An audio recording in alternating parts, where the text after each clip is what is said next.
ఈరోజు ఈ ఫాస్టింగ్ ప్రేయర్లో ఉన్న మీకు అందరికీ ప్రభు అయిన క్రీస్తు నామంలో మీకు అందరికీ వందనాలు. ஆண்டவராகிய இயேசு கிறிஸ்து நாமத்தினால இந்த நாள் உபவாச ஜெபத்தை கலந்து கொண்டவங்க யாவருக்கும் நாங்கள் நன்றியை தெரிவிக்கிறோம். అయితే యాక్చువల్గా ముఖ్యం ఏంటంటే మనము ఈ అంత్య దినాల్లో ఉన్నాం కదా. ఈ అంత్య దినాలలో మనం ఒక పని చేయాలి. பாருங்க, இந்த கடைசி நாட்களிலே நம்ம ஒரு வேலைகளை நம்ம செய்ய வேண்டும். అదే యోవా చేసి పని చేయాలి. பாருங்க, நோவா செய்ததை போல நம்மளும் செய்ய வேண்டும். అంటే ఏమంటే జల ప్రళయం రాబోతోంది, ప్రపంచమంతా నాశనం అవబోతుందని నోవాతో చెప్పాడు. பாருங்க, ஆண்டவர் நோவோடு கூட சொன்னார், இந்த உலகம் அழிந்து போக போகிறது, இந்த உலகம் என்ன ஆக போகிறதுங்க, ஜனங்கள் எல்லாம் நாசமடைய போகிறார்கள், வானம் மழை பொழிய போகிறது என்று சொன்னார். ఓకే, ఈ యొక్క పాండమిక్ టైంలో మీరేం చేయాలి? பாருங்க, இப்போ கொள்ளை நோய்கள் நம்மளுடைய மத்தியில இருக்கிறது. இந்த கொள்ளை நோய் மத்தியில நம்ம என்ன செய்ய வேண்டும்? What we have to do? நம்ம என்ன செய்ய வேண்டும்? నోవాలాగే ప్రసంగం చేయాలి. பாருங்க, நோவாவை போல நம்மளும் பிரசங்கிக்க வேண்டும். 40 రోజులు పగలు రాత్రి వానరవుతుంది. பாருங்க, இரவும் பகலும் வானம் மழை பெய்ய போகிறது. సో ఈ ఆపద నుంచి మీరు తప్పించుకోవాలంటే మీరు పడవలేకి రండి. பாருங்க, இந்த ஆபத்திலிருந்து நீங்க விடுதலையாக வேண்டும் என்று சொன்னால், பாதுகாக்கப்பட வேண்டும் என்று சொன்னால், இந்த படகுக்குள்ள நீங்கள் கடந்து வர வேண்டும். మరణం అనేది ఒక మనిషికి ఎలాగో వస్తుంది. பாருங்க, மரணம் என்கிறது ஒரு மனிதனுக்கு நிச்சயமாய் எப்படியாவது சந்திக்கும். ఎవరు ఉంటారో ఎవరు వెళ్ళిపోతారు అనేది తెలియడం లేదు. யார் இருப்பார்கள் யார் போவார்கள் என்று யாரும் அறியாமல் இருக்கிறோம். మరి ఉండే కొరకు ఏం చేయాలి? దేవుని పని చేయాలి. இருக்கிற மட்டுமாய் நம்ம ஆண்டவருடைய ஊழியங்களை செய்ய வேண்டும். ஹல்லேலூயா. సో మనము స్వార్థంగా బ్రతకూడదు. நம்ம சுயமாய் வாழக்கூடாது. நம்ம எல்லாரும் வேதத்தை கையில் எடுத்துக் கொள்வோம். మీకు కొన్ని విషయాలు చెప్తాను పాండమిక్ గురించి. சில காரியங்களை குறித்து உங்கள் மத்தியில நான் சொல்ல விரும்புகிறேன். மத்தேயு 28. மத்தேயு 28வது அதிகாரம் 19வது வசனம். ఏం చెప్పబడుతుంది? அந்த இடத்துல என்ன சொல்லப்படுகிறது என்றால், Go ye therefore and teach all nations, baptizing them in the name of the Father and of the Son and of the Holy Ghost. చూడండి, అంత్య దినాలలో మనం ఏం చేయాలంట? பாருங்க, இந்த கடைசி நாட்களிலே நம்ம தேவனுடைய பிள்ளைகள் நம்ம என்ன செய்ய வேண்டும்? What we have to do? தேவனுடைய பிள்ளைகள் என்ன செய்ய வேண்டும்? యేసు క్రీస్తు మనకి ఏం చెప్పాడు? ஆண்டவராக இயேசு கிறிஸ்து நமக்கு என்ன கற்றுக் கொடுத்திருக்கிறாரோ அதை நம்ம செய்ய வேண்டும். చూడండి, ఇక్కడ చూడండి. కాబట్టి మీరు వెళ్ళి సమస్త జనులను శిష్యులుగా చేయండి, తండ్రి యొక్కయు కుమారు యొక్కయు పరిశుద్ధాత్మ యొక్కయు నామములోనికి వారికి బాప్తిజం ఇచ్చుచు, నేను మీకు ఏ ఏ సంగతులను ఆజ్ఞాపించితినో వాటన్నిటిని గైకొనిన వలనని వారికి బోధించుడి. ఇదిగో నేను యుగ సమాప్తి వరకు సదాకాలం మీతో కూడా ఉన్నానని వారితో చెప్పాను. సరే, ఇక్కడ ఏం చేయాలంట? இந்த இடத்துல ஆண்டவர் என்ன சொல்லுகிறார்? మీరు వెళ్ళి శిష్యులుగా చేయండి. చాలా మంది நீங்கள் கடந்து போய் அநேகரை சிஷ்யராக்குங்கள். చాలా మందిని డిసైపుల్స్ చేయండి. హల్లెలూయా. ఎంత అద్భుతంగా ప్రభు మాట్లాడారు. సో ఈ మంచి వాక్యంలో, ఈ మెసేజ్ లో, ఈ వాక్యం తరపున ప్రభు ఇంకా గొప్ప ఆలోచనలు, మర్మాలను గుడాంతకారం వేయాలని చెప్పి పాస్టర్ రెబెకా ప్రార్థించింది. சோதரம் சோதர கர்த்தாவே, ஆவியான தேவனே, இந்த நாளில ராஜா ஆண்டவரே, இந்த உபவாச ஜெபத்துல ஏசப்பா ஆண்டவரே கர்த்தாவே, இங்க வந்திருக்கிற பிள்ளைகளும், ஆன்லைன்ல பார்த்து கொண்டு இருக்கிற பிள்ளைகளும், பார்க்க போற எல்லா தேவனுடைய பிள்ளைகளும் ராஜா ஆண்டவரே, இந்த வசனம் ஆண்டவரே கர்த்தாவே எங்களுக்கு ஆசீர்வாதமாய் ஆண்டவரே எங்களை இன்னும் பரிசுத்தவானாய் இன்னும் நீதிமானாய் மாற்றி உடைய வருகைக்கு எங்களை ஆயத்த பண்ணுகிறதாய் அது இருக்கட்டும். ஏசப்பா இந்த வேளையில ராஜா உழைக்கார மரத்து நீங்க பேசுங்க ஆண்டவரே. இந்த வசனத்தை கேட்கிற நாங்கள் ஆண்டவரே வசனத்தை விட்டு விடாதபடி கை கொண்டு கீழ்படிச்சு நடக்க தெய்வன் கிருபை தாங்க. திருதத்தை நாட்டுப்பட்டு வளர்ந்து கனிகளை கொடுக்க உதவி செய்யுங்க. நீங்களே செயல்படுங்க, பிள்ளைகளை விடுதலையாக்குங்க. நல்ல பிதாவே. எவாஞ்சலிசம் అంటే అర్థం ఏమంటే, எவாஞ்சலிசம் என்றால் என்ன பிரியமானவர்களே? The spreading of the Christian gospel by public preaching. பாருங்க, நம்ம பப்ளிக்ல கடந்து போய் தேவனுடைய சுவிசேஷத்தை எடுத்து உரைக்கிறது, లేదంటే పర్సనల్ టెస్టిమనీ, இல்லாவிட்டால் நம்ம தனிப்பட்ட முறையில நம்மளுக்கு நடந்ததான நம்ம சாட்சிகளை சொல்லுவது. పబ్లిక్ లో నిలబడి యేసు ప్రభు గురించి మాట్లాడాలి. பாருங்க, நம்ம பப்ளிக்ல நின்று ஆண்டவராக இயேசு கிறிஸ்துவை குறித்து நம்ம அறிவிக்க வேண்டும். లేదంటే మనము కలిసిన వారందరితో మన ప్రత్యేకమైన సాక్ష్యం చెప్పాలి. இல்லாவிட்டால் நம்ம யாரோடு கூட எல்லாம் நம்ம சேருகிறோமோ அவங்களோடு கூட எல்லாம் நம்ம என்ன செய்ய வேண்டும்? தேவனுடைய சாட்சியை நம்ம பகிர்ந்து கொள்ள வேண்டும். ప్రతి ఒక్క క్రైస్తవుల హృదయంలో ఒక ఇది ఉండాలి, అర్జ్ అంటే ఏంటంటే ప్రతి క్షణం ప్రతి నిమిషము ఆ ఒక ఆసక్తి పట్టుదల ఉండాలి. பாருங்க, ஒவ்வொரு நாளும் ஒவ்வொரு நிமிஷமும் ஒவ்வொரு கிறிஸ்தவருக்கும் அந்த வைராக்கியம், அந்த தாகம் அந்த இருக்க வேண்டும். கர்த்தருடைய பிள்ளைகளே, சுவார்த்த అంటే சுவிசேஷம் என்றால் என்ன? சுபவார்த்தை, அது நல்ல செய்தி. salvation through Lord Jesus. பாருங்க, அது என்னவென்று சொன்னால் ஆண்டவர் நிமித்தமாய் கிடைக்கப்படுகிறதான ஒரு ரட்சிப்பின் ஈவு. கர்த்தருடைய பிள்ளைகளே, ఈ పని మనం అందరం చేయాలి. இந்த வேலைகளை இந்த நாட்களிலே நம்ம யாவரும் செய்ய வேண்டும். మనం పాయింట్ వైస్ చూసుకొని పోదాం. ఈ యొక్క ఎవాంజలిజం అంటే, இந்த எவாஞ்சலிசம் என்று சொன்னால் పుల్పిట్ ప్రీచింగ్ అంటే బలిపీఠం దగ్గర ప్రతి ఆదివారము ప్రసంగం చేయడం. பாருங்க, பலிபீடத்துல ஒவ்வொரு ஞாயிற்றுக்கிழமையும் ஆண்டவருடைய செய்தி எடுத்து உரைப்பது.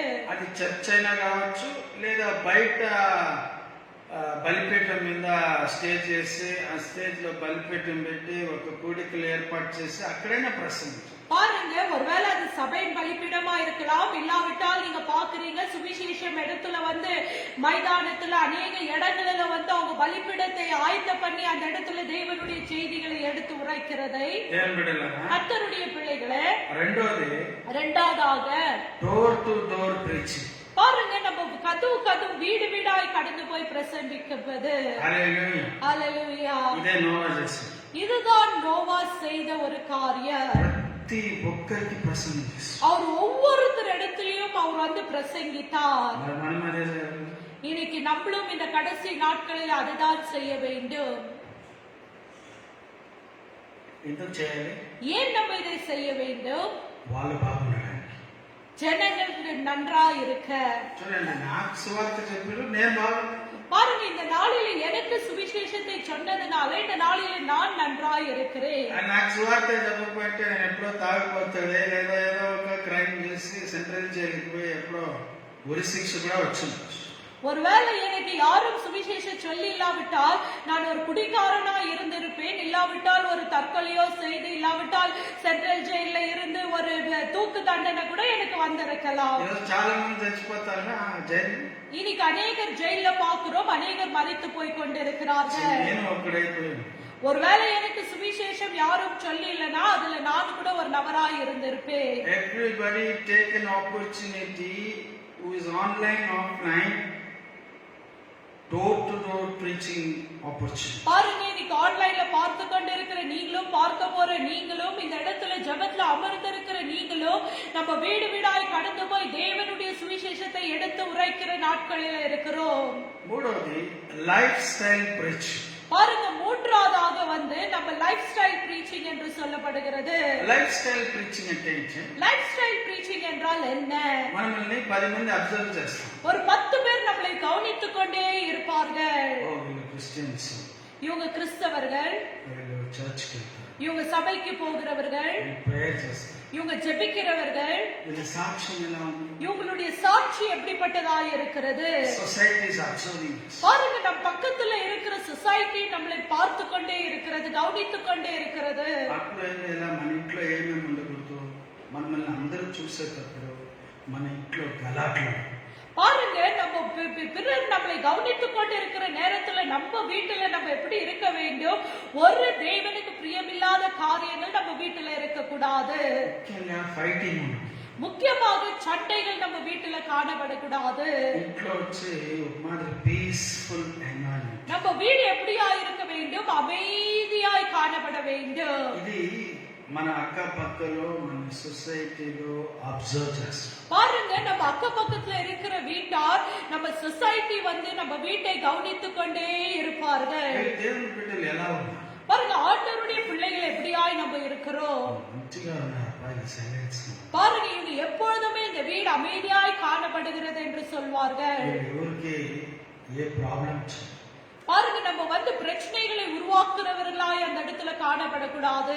సత్యంలోనే నిలబడతారు. பாருங்க, நம்ம நீதியில சத்தியத்துல நிக்க வேண்டும். నిలబడతారని మనం చెప్పాలా? பாருங்க, நம்ம அப்படியாய் நிக்கும் போது நம்ம அதை தேவனுடைய வசனத்தை எடுத்து உரைக்க முடியும். ఇది లైఫ్ స్టైల్ ప్రీచింగ్. இது என்ன சொல்வாங்க என்றால் லைஃப் ஸ்டைல் பிரீச்சிங் என்று சொல்வார்கள். యేసుక్రీస్తు కొరకై 12 మంది శిష్యులు రక్త సాక్షిగా చచ్చిపోయారు. பாருங்க, ஆண்டவராகிய இயேசு கிறிஸ்துவுக்காக 12 பேர் சீஷர்கள் ரத்த சாட்சியாய் அவங்க ஆண்டவருக்காக மரித்தார்கள். ఎందుకు? ஏன் அவங்க மரித்தார்கள்? వాళ్ళ లేఖనాలలో బైబిల్లో రాస్తారు, మేము క్రీస్తుతో ఉన్నాము, ఆయన సాక్ష్యాన్ని మేము చూశాము, విధము చూసాం. பாருங்க, அவங்க சொல்றாங்க, நாங்க ஆண்டவராகிய இயேசு கிறிஸ்துவோடு கூட இருந்தோம், அவருடைய சாட்சியை நாங்கள் பார்த்திருக்கிறோம், அவரோடு கூட அவர் வாழ்ந்த நாளெல்லாம் நாங்கள் அவரை கவனித்திருக்கிறோம். సో ఈ రోజు నేను చెప్పేది ఏంటంటే, இந்த நாளிலே நான் உங்களுக்கு சொல்லுவது என்னவென்றால், మన కాడ చీకటి క్రియలు ఉంటే మనల్ని చూసి దేవుని నమ్ముకోరు. பாருங்க, நம்ம இடத்துல இருளான கிரியைகள் நம்மளோடு கூட இருக்கும் என்றால் நம்மளை ஜனங்கள் பார்க்கும்போது ஆண்டவராகிய இயேசு கிறிஸ்துவை அவங்க விசுவாசிக்க மாட்டார்கள். Let them see the beautiful character what we have. பாருங்க, நம்மளுக்குள்ள இருக்கிற ஆண்டவராகிய இயேசு கிறிஸ்துவுடைய அழகுள்ள குணங்களை ஜனங்கள் பார்க்க வேண்டும். లోకంలో ఉండేవారు అలవాట్లు, హ్యాబిట్స్ మన దగ్గర ఉండకూడదు. உலகத்துல இருக்கிற பழக்க வழக்கங்கள் நம்மளோடு கூட இருக்க கூடாது. గట్టిగా ఆలోచించండి. ஆமென். ఇది లైఫ్ స్టైల్ ప్రీచింగ్. இதுதான் லைஃப் ஸ்டைல் பிரீச்சிங் என்று சொல்லப்படுகிறது. నాలుగోది ఆర్టిస్టిక్ ప్రీచింగ్. நான்காவது ஆர்டிஸ்டிக் பிரீச்சிங் என்று சொல்லப்படுகிறது. ఇది ఏమంటే, இந்த ஆர்டிஸ்டிக் பிரீச்சிங் என்றால் என்ன? ప్రపంచమంతా సినిమాలకి సీరియల్కి బానిసలేదు. பாருங்க, உலகமெங்கும் பார்க்கும்போது அவங்க சினிமாக்கு சீரியலுக்கு அடிமையாய் இருக்கிறார்கள். ఒక సేవకుడు ఏం చెప్తారంటే, ஒரு ஊழியக்கார் இப்படியாய் சொல்லுகிறார், వాళ్ళు చూసే సినిమాలో, వాళ్ళు చూసే సీరియల్లో యేసుక్రీస్తు పైన నమ్మకం వచ్చేలాగా చేయండి. பாருங்க, ஆண்டவராகிய இயேசு கிறிஸ்து மேல நம்பிக்கை உள்ளவளாய் அது இருக்காது. இருக்கும் ఉండేలాగా చేయండి. క్రియేట్. இருக்கிறதை போல நம்ம செய்ய வேண்டும். జీసస్ రిటీమ్స్. మోహన్ సి లాజరస్ గారు பாருங்க, இன்னைக்கு மோహன் சி லாசரஸ் ஐயா அவர்கள் చిన్న చిన్న సీరియల్లో షార్ట్ ఫిలిమ్స్ తీస్తాం. பாருங்க, அவர் ஷார்ட் பிலிம் சின்ன சீரியல்களை அவர் எடுக்கிறார். అత్త కోడలు ఎట్లున్నారు, பாருங்க, ஒரு அத்தை மருமகள் எப்படி இருக்க வேண்டும், భార్య భర్త ఎట్లున్నారు, ஒரு கணவனார் மனைவி எப்படி இருக்க வேண்டும், లేదా విశ్వాసి చర్చికి పోయే విశ్వాసి ఎలా ఉండాలి, ஒரு சபைக்கு கடந்து போகிற ஒரு விசுவாசி எப்படியாய் காணப்பட வேண்டும். ఇది ఆర్టిస్టిక్ ప్రీచింగ్. இது வந்து என்ன சொல்வார்கள் என்றால் ஆர்டிஸ்டிக் பிரீச்சிங் என்று சொல்வார்கள். అంటే కొంతమంది కెమెరా ముందర వాళ్ళు బైబిల్లో ఉండేదాన్ని అద్భుతంగా చిత్రీకరిస్తారు. பாருங்க, சிலர் என்ன செய்வார்கள் என்றால் வேதத்துல இருக்கிற காரியங்களை, தேவனுடைய வார்த்தைகளை வெளிப்படுத்த அவங்க வந்து சினிமா மூலியமாய், அவங்க நாடகம் மூலியமாய் ஆண்டவருடைய வசனத்தை வெளிப்படுத்துகிறார்கள். ஹல்லேலூயா. ఇక్కడ రామూర్తి నగర్ లో ఉత్తమ్ సాగర్ రోడ్ లో పార్క్ దగ్గర గ్రౌండ్ ఉంది. ఆ గ్రౌండ్ లో ఒక 10 సంవత్సరాల ముందు ఒక క్రిస్మస్ నాటకం వేశారు. பாருங்க, இப்ப ராமூர்த்தி நகர்ல வந்து உத்தம் சாகர் ரோட்ல ஒரு கவர்மெண்ட் கிரவுண்ட் இருக்கிறது. அந்த கிரவுண்ட்ல ஒரு 10 வருஷத்துக்கு முன்பதாக இருக்கும் ஆண்டவராக இயேசு கிறிஸ்து பிறப்பிலிருந்து மரண உயிர்த்தெழுந்தலை குறித்து அவங்க ஒரு நாடகம் செலுத்தினார்கள். బాగంటే యేసు ప్రభు పుట్టడము, తర్వాత ఆయన జీవితము, ఆయన చంపడము, ఆయన మూడో రోజు పునరుత్థానుడుగా లేడు. ఆ వేల మంది చూశారు దాన్ని. பாருங்க, எவ்வளவு அழகாக அந்த டீம் செய்தார்கள் என்று சொன்னால் ஆண்டவருடைய பிறப்பு முதல் கொண்டு அவருடைய வழிப்பிரயாணம், அவருடைய பிரீச்சிங், அவருடைய ஊழியங்கள், அவர் மரித்தது, அவர் உயிர்த்தெழுந்தது, அவர் அசெண்டிங் எல்லாமே அவங்களோட அழகாக அநேக ஆயிரக்கணக்கான ஜனங்களை பார்க்கும்படியாக அவங்க செய்தார்கள். அது என்ன பிரீச்சிங் என்று சொல்லப்படுகிறது என்றால் ஆர்டிஸ்டிக் பிரீச்சிங் என்று அதுக்கு சொல்லுவார்கள். ஐந்தாவதாக ஆண்டவருடைய சுவிசேஷத்தை எப்படி உரைக்குது? புக்லெட் பிரீச்சிங் என்று சொல்வார்கள். பாருங்க, சின்ன சின்ன ட்ராக்ஸ்களை எடுத்துக்கொண்டு போய் ஒரு நபருக்கு நம்ம கொடுப்பது. அந்த ட்ராக்ஸ் மேல ஒரு நாள் நான் பார்த்தேன், మనుషుడా నీ జీవితం ఎక్కడికి, மாணவனே உன்னுடைய ஜீவன் எங்க இருக்கிறது, ఎక్కడికి పోతుంది, எங்க போகிறது, పయనం జర్నీ అంటే మనకు ఆశ్చర్యమైపోతుంది. ఏమప్పా ఈ క్వశ్చన్ ఎట్లా? ஐயோ, இந்த கேள்வி ஏன் இப்படி இருக்கிறது என்று அவன் கொடுத்தவன் பாப்பான். జీవమా మరణమా అని ఇంకొకటి ఉంది. இன்னொரு ட்ராக்ஸ்ல எழுதப்பட்டிருக்கிறது மரணமா ஜீவமா என்று சொல்லி. பாருங்க, அவங்க அதை கொடுத்த உடனே அவங்க படிக்க ஆரம்பிக்கிறார்கள். பைபிள் வாக்கியால ఏముంది? జీవం. வேத வசனத்துல என்ன இருக்கிறது? ஜீவம் இருக்கிறது. వాడు ఆ రోజు రాత్రికి చచ్చిపోవాలా, సూసైడ్ చేసుకోవాలనుకో, ஒருவேளை அவங்க வந்து அன்னைக்கு இரவு மரித்து போக வேண்டும் என்று நினைத்திருக்கலாம். వెంటనే దాన్ని చదవగానే உடனடியாக அதை படிக்க அவங்களுக்கு தோணும். అక్కడ ఆ వాక్యం మన హృదయంలో మాట్లాడు. பாருங்க, அவங்க அந்த படிக்கும் போது அந்த வார்த்தை அவங்க இருதயத்துக்குள்ளாக நாட்டப்படுகிறது. వెంటనే జ్ఞానోదయం, உடனடியாக அவங்களுக்கு ஒரு வெளிப்பாடு வருகிறது. సైతాన్ చెప్పింది. அப்பொழுது சைத்தான் பிசாசுக்கு சொல்லுகிறார்கள், ఆ వ్యక్తి చదివిన వ్యక్తి చెప్తాడు, నేనెందుకు చచ్చిపోతాను, నా కోసము యేసుక్రీస్తు చనిపోయింది కదా. அந்த படித்த அந்த ட்ராக்ஸை படித்த அந்த மனிதன் சொல்வான் பிசாசை பார்த்து, நான் ஏன் மரித்து போனோம், ஆண்டவராக இயேசு கிறிஸ்து எனக்காக மரித்திருக்கிறார். అక్కడ చూడండి, అది ఏమైపోయింది, అది చదువు చిన్నదే బుక్లెట్. நீங்க வெறும் அந்த சின்ன புஸ்தகத்தை தான் நீங்க கொடுக்கறீங்க, அந்த மனிதனுடைய வாழ்க்கையே மாறிவிட்டது.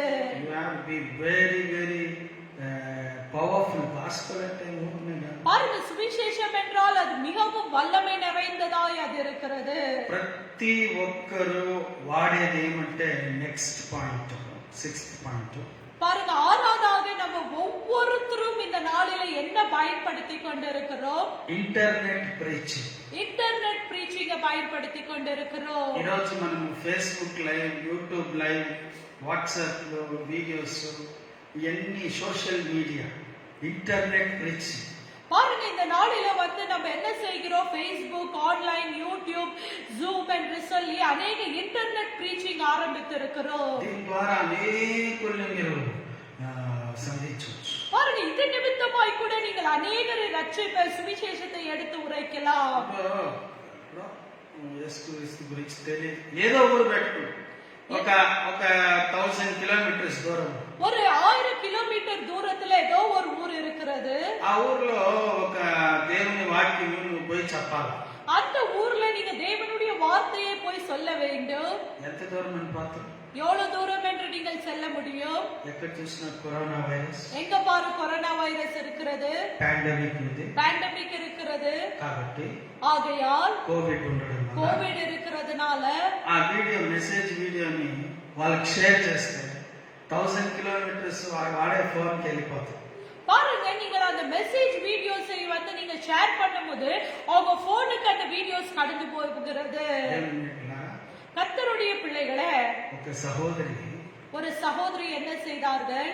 రోజు బుక్ లో రాసి పెట్టుకొని ఇంతమందికి బైబిల్ వాక్యాలు పంపిస్తున్నారు. பாருங்க, அவங்க வேதத்தை என்ன செய்கிறார்கள்? வசனத்தை எழுதி வைத்து இத்தனை 1000 ஜனங்களுக்கு என்று சொல்லி 100 கணக்கான ஜனங்களுக்கு அவங்களை அனுப்பி வைக்கிறார்கள். She is sending the word of God all over the world. அவங்க உலகமெங்கும் அந்த வசனத்தை அனுப்பி வைக்கிறார்கள். இது இன்டர்நெட் பிரீச்சிங். இது இன்டர்நெட் பிரீச்சிங் என்று சொல்லப்படலாம்.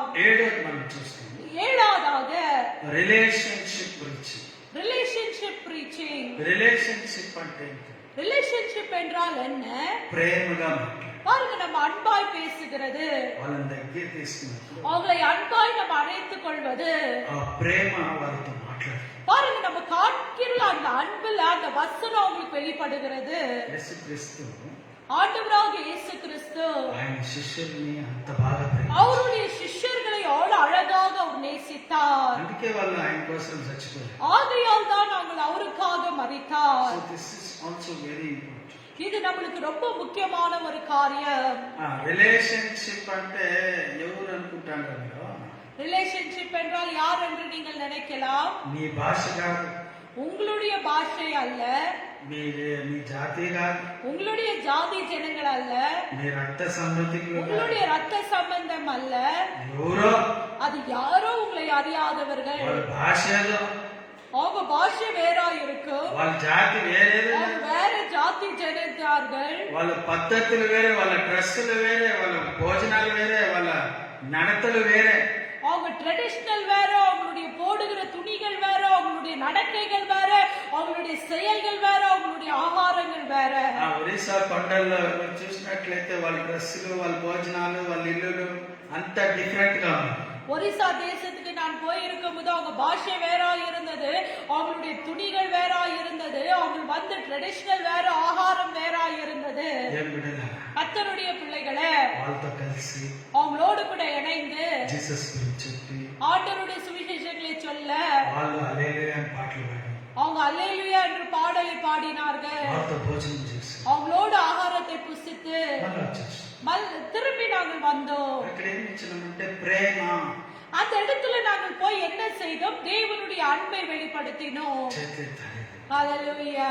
జీసస్ ఎక్కడ నుండి పుట్టే ముందు మేరీ గర్భంలో பாருங்க, ஆண்டவர் பிறக்கிறதுக்கு முன்பு, மேரி கர்ப்பத்துல அவர் பிறக்கிறதுக்கு முன்பதாக எங்க இருந்தார்? పరలోకంలో. அவர் பரலோக ராஜ்யத்துல இருந்தார். మనుషుల మధ్యలో ఉండడానికి వచ్చారు. அவர் మనుషர்கள் మధ్యలో వాసం செய்ய கடந்து வந்தார். అదే పాస్టర్ గారు అంటే ఒక తమిళ పాట, పాత తమిళ పాట, ఇది మనుషరి మధ్య ఆవాదిదే వాసం செய்கிறாயே, இதோ மனுஷரின் மத்தியில் தேவாதி தேவனே வாசம் செய்கிறாரே.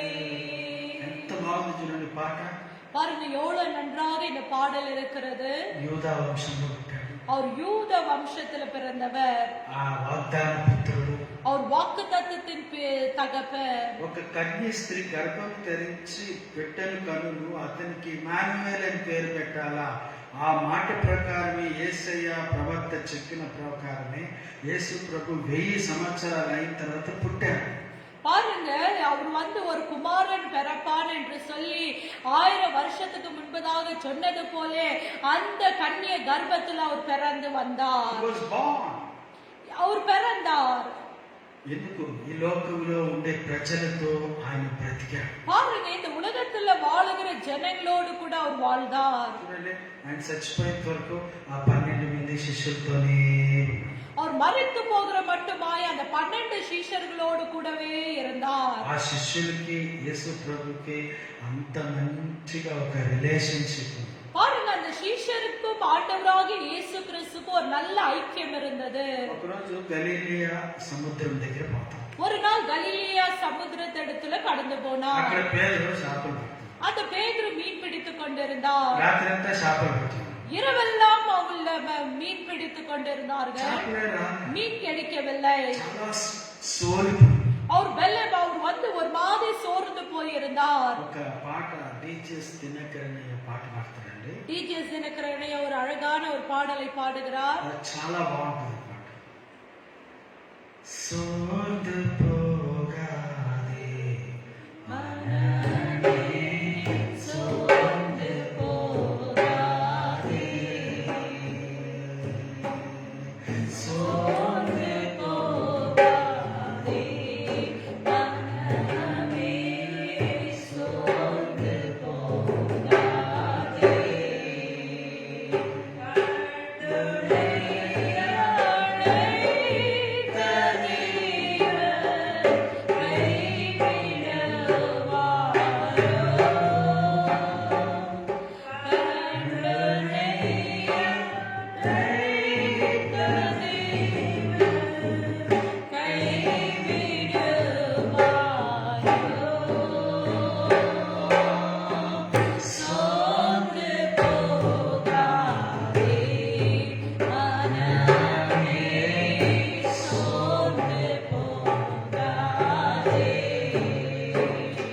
సోలిపోవలదు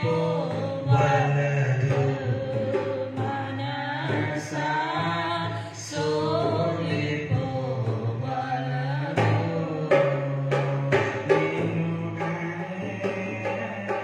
పిలచిన దేవుడు మరచిపోతాడా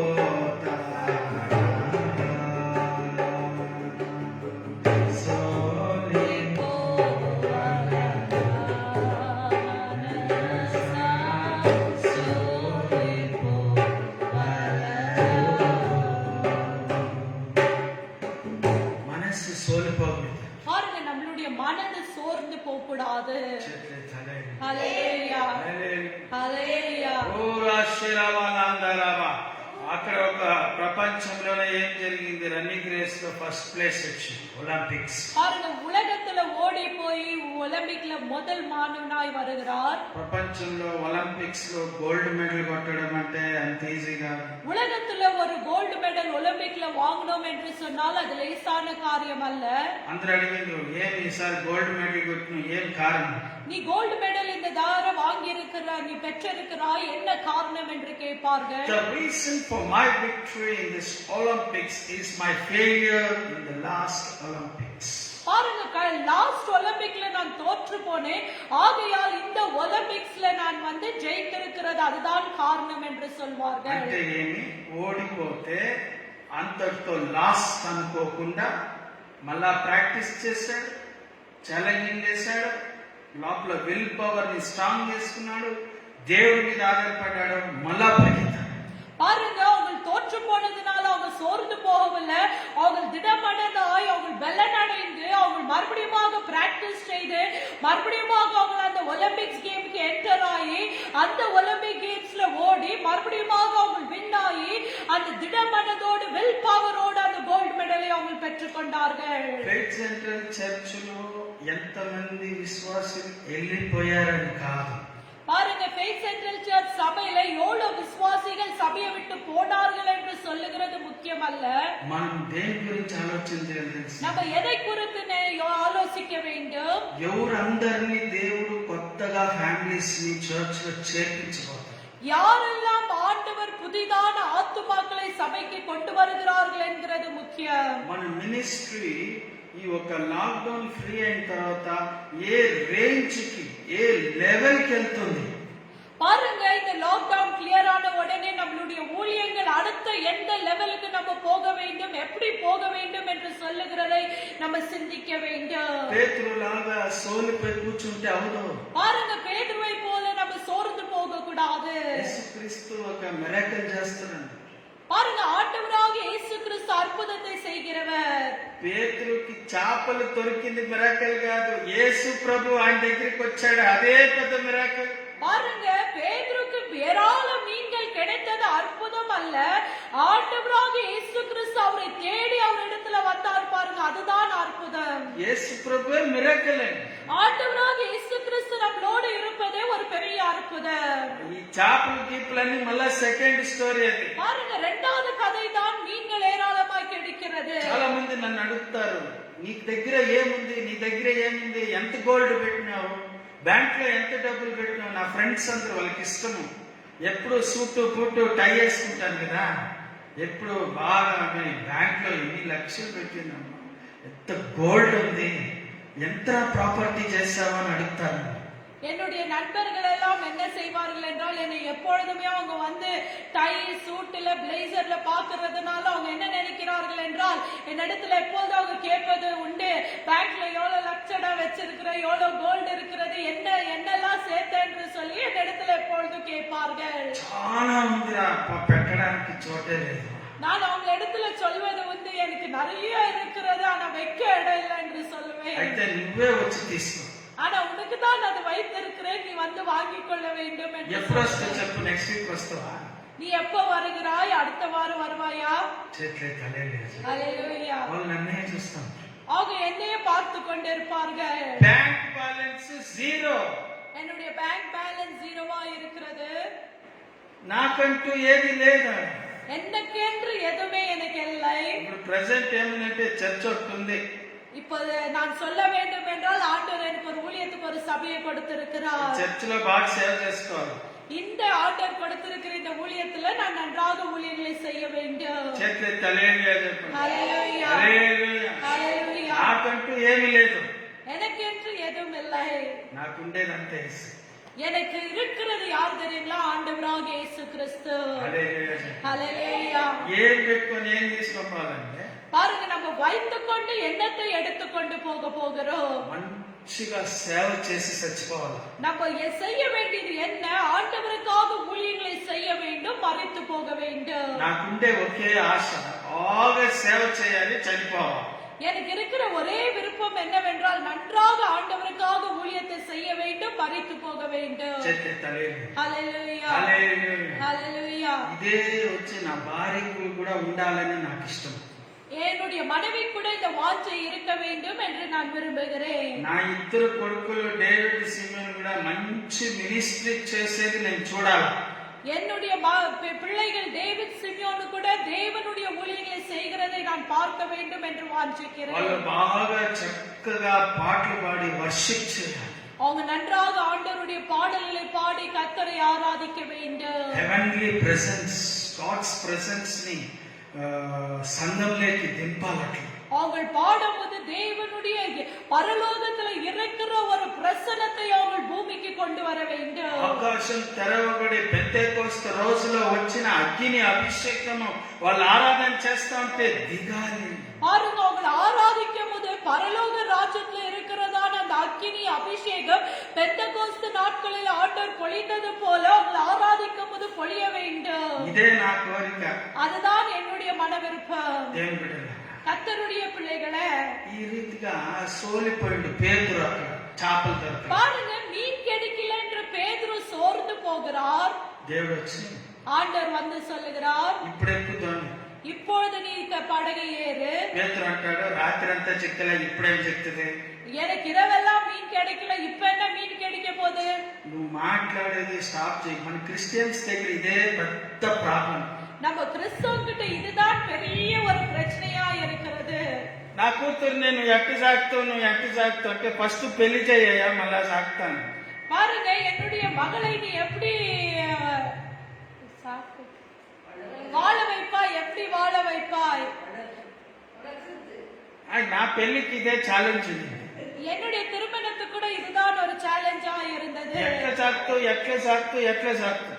பாருங்க, எப்படி நீங்கள் வந்து பாதுகாப்பீர்கள், எப்படி நீங்க நடத்துவீர்கள் என்று கேட்பார்கள். Marriage years 2005. So 2005 to 2015, 10 years. 16, 17, 18, 19, 20, 21. 16 years. 16 సంవత్సరాలు బాగుంది చూడండి, గుండుగా ఉంది, హ్యాపీగా నవ్వుతా ఉంది, ఆరోగ్యంగా ఉంది, సేవ చేస్తాం.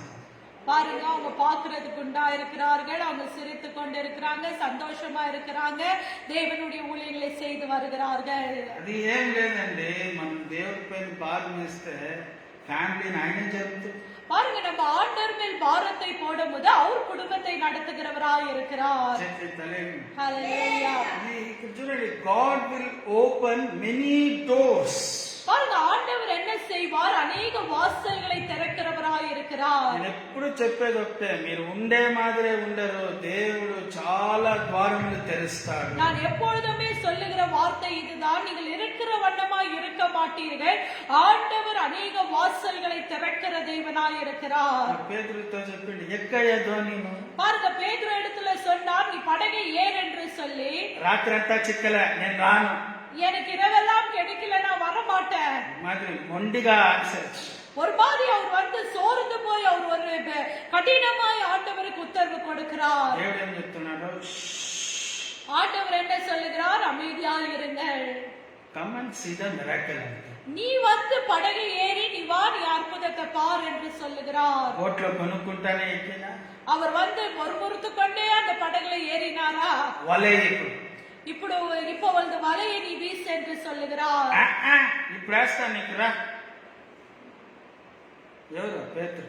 பேதுரு என்ன சொல்லுகிறார், என்ன ஐயா இப்ப போட சொல்றீங்கன்னு சொல்லிட்டு. చూడండి వాడికి నైట్ చిక్కల ఆల్రెడీ వాడు బాధలో ఉన్నాడు. பாருங்க, இரவெல்லாம் அவருக்கு மீன் கிடைக்கல, அவர் முதலே வேதனையில நிரம்பி இருக்கிறார். వల వేయగానే அவர் வலைய வீசின உடனே వల నిండా చేపలండి. பாருங்க, அந்த வலை நிரம்பி மீன்கள் இருந்தது. ఆమేన్ చెప్పండి. ஆமென். వాళ్ళిద్దరి వల్ల అవలేదు. அவங்க ரெண்டு பேர்னால அந்த வலைய வீசக்க முடியல. మళ్ళా ఒక ఇద్దరిని పిలిపించండి. ఇప్పుడు చేపలు పట్టే వాళ్ళందరూ చాలా మంది ఉంటారు కదా, అక్కడ ఇంకా ఒక అంద్రియ యోహాన్ వాళ్ళందరూ ఉండిండ్రు కాబట్టి వాళ్ళని కూడా పిలిచారు. பாருங்க, அந்த படகு மீன் பிடிக்கிற இடத்துல அநேக மீன் பிடிக்கிறவர்கள் இருப்பார்கள். அவர் உடனடியாக இன்னும் மீன் பிடிக்கிற அநேகரை அவர் கூப்பிடுகிறார். పేతురు యోహాను నిన్ను మళ్ళా అంద్రియ యాకోబుని కూడా పిలిచారు. பாருங்க, பேதுரு யோவான் முதல்ல இருந்தார்கள் படகுல, மறுபடியும் அந்திரேயா அவர்களை எல்லாம் கூப்பிடுகிறார். ஹல்லேலூயா. సో ఇప్పుడు ఫెయిత్ సెంట్రల్ చర్చ్ ఇన్ని సంవత్సరాలు ఏమైందని కాదు, ఇప్పుడు లాక్డౌన్ క్లియర్ అయితే నెక్స్ట్ ఏ లెవెల్ పోతుంది. பாருங்க, ஃபெய்த் சென்ட்ரல் சர்ச் இத்தனை வருஷமா இம்மட்டுமா எப்படி இருந்ததுங்கிறது முக்கியம் அல்ல. லாக்டவுன் கிளியர் ஆன பிறகு நீங்க எப்படி ஆண்டவருக்காக ஊழியங்களை செய்ய போறீர்கள். అంటే సంఘానికి వ్యతిరేకంగా సాతాను చాలా పనులు చేశాడు. பாருங்க, சபைக்கு விரோதமாய் பிசாசு அநேக காரியங்களை செய்தார். ఒకరోజు పాస్టర్ చచ్చిపోయాక నేను బ్రష్ చేసుకొని బయటకు వచ్చిన. ஒரு நாள் பாஸ்டர் இறந்து போன பிறகு நான் பல்ல விளக்கினே வெளியே வந்தேன். వస్తే బ్రష్ అంతా ఫ్రెష్ అయి చర్చ్ లో ఉన్నా. நான் ஃப்ரெஷ் அப் ஆகி சபைக்கு கடந்து வந்தேன். అప్పుడు కింద నిండి ఫస్ట్ ఫ్లోర్ல సభை இருந்தது. బయటకు వస్తే வெளியே வந்தால் ఒకడు బైక్ వేసుకొని ஒரு பைக் எடுத்துக்கொண்டு வந்தார். చర్చి బాడికి ఇస్తారా మాకు, சபையை நீங்க வாடகை கொடுக்கிறீர்களா என்று கேட்டார். ఏం ఎందుకు ఇస్తామా, ஏன் நாங்கள் கொடுக்க வேண்டும் என்று கேட்டேன். చర్చ్ అంతా మూసేసింది కదా, உங்க சபை மூடப்பட்டு இருக்கிறது இல்லையா? ఎవరు చెప్పింది, யார் சொன்னது? దేవుడు ప్రారంభించిన మందిరము, ஆண்டவர் ஆரம்பித்திருக்கிற இந்த சபையை ఎవరు వల్ల మూసేది, யாருமே இந்த சபையை மூடப்பட முடியாது. ఈరోజు నేను పోయినా కూడా இன்னைக்கு நான் மரித்து போனாலும் నా కొడుకు డేవిడ్ సిమియోన్ చేస్తాడు, என்னுடைய பிள்ளைகள் டேவிட் சிமியோன் தொடர்வார்கள். అట్లా దేవుడు ఎక్స్పెక్ట్ ఆల్రెడీ ప్లాన్ చేస్తాడు. பாருங்க, அவர் முதலே முன்குறித்திருக்கிறார் சபையை குறித்து. ఎవరు జరపాలనేది ఫస్ట్ ప్లాన్ చేస్తాడు. ஆண்டவருக்கு தெரியும் சபையை யார் அடுத்தது நடத்த வேண்டும் என்று சொல்லி. చూడండి, సాతాని ఒక క్రియలో సంఘాన్ని జయించదని వాక్యం ఉంది. வேத వచనத்துல இருக்கிறது, பாதாளத்தின் வாசல்கள் சபையை ஜெயிக்க முடியாது. సైతాన్ ఎప్పటికీ జయం పొందే కయ్యేది. பிசாசு ஜெயத்தை எடுக்க முடியாது. నా ఊపిరినంత వరకు నేను సేవ చేస్తా, என்னுடைய ஜீவன் இருக்கிற மட்டுமாய் நான் ஊழியர்களை செய்வேன். తర్వాత నా బిడ్డలు చేస్తా. நிச்சயமாகவே எனக்கு பின்பதாக என் பிள்ளைகள் செய்வார்கள். నేను ఆంధ్రాకి వాక్యం చెప్పకపోయినప్పుడు ఆ సీనియర్ పాస్టర్ నా దగ్గర చాలా బాధపడి ఏడ్చిండు. நான் ஆந்திராவுக்கு தேவனுடைய சுவிசேஷத்தை எடுத்து உரைக்க போயிருக்கும் போது அந்த சபையின் மூத்த ஊழியக்காரன் இடத்துல சொல்லி ஒரு காரியத்தை அழுந்தார். అయ్యా నేను చచ్చిపోయేటప్పుడు, ஐயா நான் மரித்து போகிறப்போ, ఈ సంఘాన్ని నేను చనిపోతే ఎవరు జరుపుతారు, நான் மரித்து போனால் இந்த சபையை யார் பொறுப்பெடுத்து நடத்துவார்கள். చర్చ్ లో ఫుల్ జనాలండి, சபை முழுதுமாய் ஆத்துமாக்கள் நிரம்பி இருந்தார்கள். నేను ఆయనకు ఒక మాట చెప్పేసి వచ్చినాను బ్యాక్. நான் ஒரு வார்த்தை அந்த ஊழியக்காரரிடத்துல சொன்னேன். నువ్వు చనిపోతే సంఘం మూతపడుతుంది, అందరూ పాడే పాత్ర నువ్వు అనుకోవద్దు. பாருங்க, நீங்க மரித்து போனா சபை மூடிவிடும், ஜனங்கள் எல்லாம் நாசமடைவார்கள் என்று நீங்கள் நினைக்காதீர்கள். చూసినావయ్యా, ఎందుకు అడిగినానంటే నా కొడుకు ఆదివారం ఎట్లా డ్రెస్ వేసి సినిమాకి పోతా ఉంటే చూడండి. பாருங்க, என்னுடைய மகன் பாருங்க, ஞாயிற்றுக்கிழமை நான் ஏன் இந்த வார்த்தையை கேட்டேன் என்றால், என் பிள்ளை ரெடியாகி விட்டு சபைக்கு வராமல் சினிமாக்கு கடந்து போய் கொண்டிருக்கிறான். ఏం బిడ్డలా, கர்த்தருடைய பிள்ளைகளே, ఆయన మా ముందరే రెడీ అయ్యి, మేము ఉండమాట మా ముందరే స్నానం చేసి నీట్ గా రెడీ తలదొరుకుని కొత్తగా రిలీజ్ అయిన సినిమా సండే మార్నింగ్ వాళ్ళ ఫ్రెండ్స్ అండి పోతా ఉండనమాట. பாருங்க, ஊழியக்காரர்கள் நாங்கள் உட்கார்ந்து கொண்டிருக்கிறோம், எங்களுக்கு முன்பதாகவே அவர் ரெடியாகி அன்னைக்கு ரிலீஸ் ஆன புது படத்தை பார்த்து அவர் கடந்து போய் கொண்டிருந்தார். నేను చెప్పినా నీ కొడుకు సినిమా చూసే పోతాను, உங்க மகனாவது சினிமா பார்க்க போய் கொண்டிருக்கிறார். నేను సినిమాలో ఉన్నాడు, நான் சினிமால நடிக்கிறதுக்கு போனவன். ஹalleluya. 2 సంవత్సరాలు హైదరాబాద్ లో ఉన్నాను. 2 வருஷம் நான் சினிமா இண்டஸ்ட்ரியில இருந்தவன். అంత సినిమా పిచ్చోడు నేనే మారినాను. நான் அவ்வளோ பைத்தியக்காரனாய் சினிமாக்கு நான் போய் இருந்தேன். என்னையே ஆண்டவர் மாற்றினார். నీ కొడుకు ఒకటి చూసే పోతాడు మారిపోతాడు. உங்க பையன் வெறும் பாக்குறதுக்கு தான் போறான் பாஸ்டர், ஆனா நிச்சயமா ஆண்டவர் அவனை தொடுவார், மாறி விடுவார். సంఘానికి ఎప్పుడు 100% ఒక మనిషి చచ్చిపోతే ఆల్రెడీ ఇంకొకరిని అగ్గిగా డబల్ పవర్ఫుల్ గా లేపుతాడు. பாருங்க, சபையில ஒரு ஊழியக்காரை ஆண்டவர் எடுத்துக்கொள்கிறார் என்று சொன்னால் அவர் இரட்டிப்பான அபிஷேகங்களை கொடுத்து அடுத்த ஊழியக்காரை அவர் பயன்படுத்துகிற தேவனாய் இருக்கிறார். ఏలియా అని చెప్పి ఒక పవర్ఫుల్ ప్రవక్త ఉన్నాడు. ஏலி என்று சொல்லி ஒரு நல்ல ஏலியா என்று சொல்லி ஒரு நல்ல தீர்க்கதரிசி இருந்தார். అతను ఆకాశం నుంచి రథం వచ్చింది. பரலோகத்திலிருந்து ரதங்கள் வந்தது. ఆ రథం ఎక్కమని చెప్పాడు. அந்த ரதத்தை ஏறினார். ఆ రథం ఎక్కి పోయేటప్పుడు அந்த ரதத்தை அவர் ஏறி போகிற நேரத்துல శిష్యుని అడుగుతున్నాడు. சீஷரை கேட்கிறார், నీకేం కావాలి చెప్పు. உனக்கு என்ன வேணும்? ఇన్ని సంవత్సరాలు సేవలో నాతో ఉన్నావు. என்னோடு கூட நீ ஊழியத்துல இருந்தாய், உனக்கு என்ன வேண்டும்? Now what you want? என்ன வேண்டும்? నీ పైనుండే అభిషేకం రెండంతలు నాకు కావాలి. ரெட்டிப்பான அபிஷேகம் எனக்கு வேண்டும். హల్లెలూయా. డేవిడ్ పాస్టర్ పోయిందంటే ఆయనకున్న డబుల్ అనాయింటింగ్ వాళ్ళ కూతురికి వచ్చింది.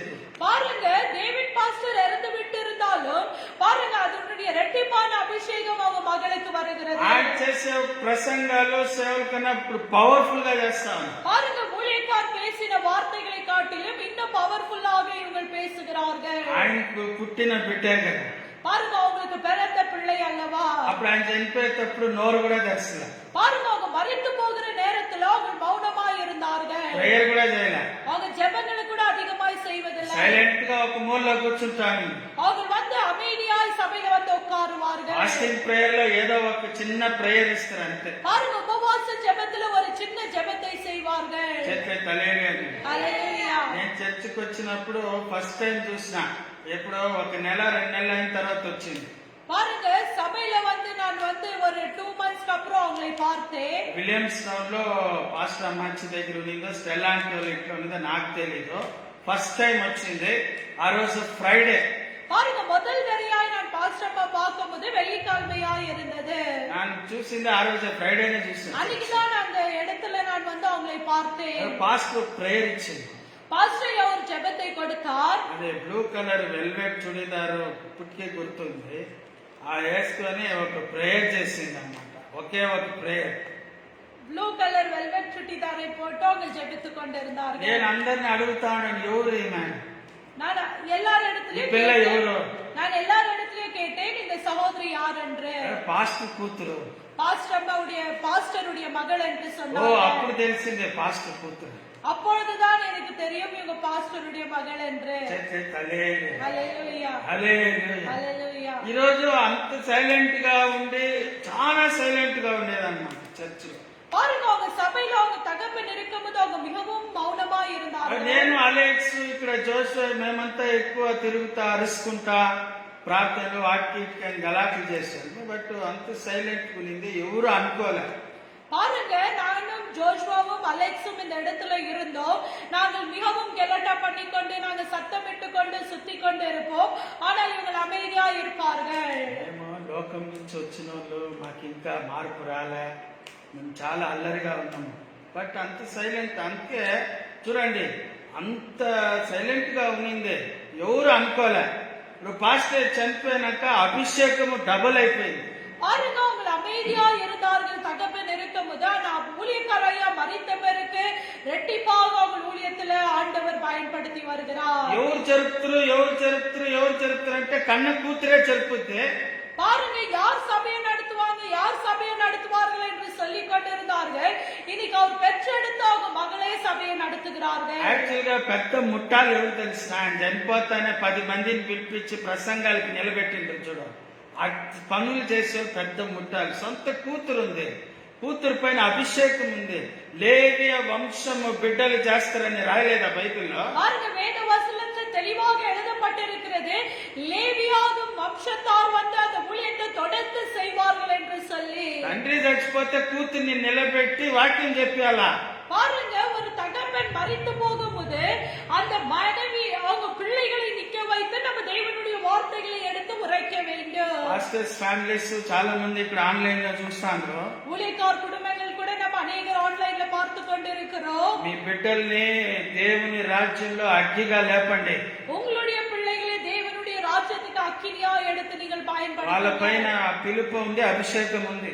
உங்களுடைய பிள்ளைகள் மேல் நிச்சயமாகவே அந்த அழைப்பு இருக்கிறது, அந்த அபிஷேகம் இருக்கிறது. ఒక ఆయన చెప్పిండు, దేవుని పిలుపు వస్తేనే నా బిడ్డల పని సేవ చేస్తుంది. ఎవరు చెప్పిండు అట్లా? ஆண்டவருடைய அழைப்பு வந்தாதான் என் பிள்ளைங்க ஊழியம் செய்வார்கள் என்று சில ஊழியக்காரர்கள் சொல்லுகிறோம். దేవుని బిడ్డలారా, கர்த்தருடைய பிள்ளைகளே, యాజకుల వంశము ఆసారియర్ కూటం. యాజకుల వంశము పిలుపు కోసమో వాళ్ళ కోసం వీళ్ళ కోసం కాదు.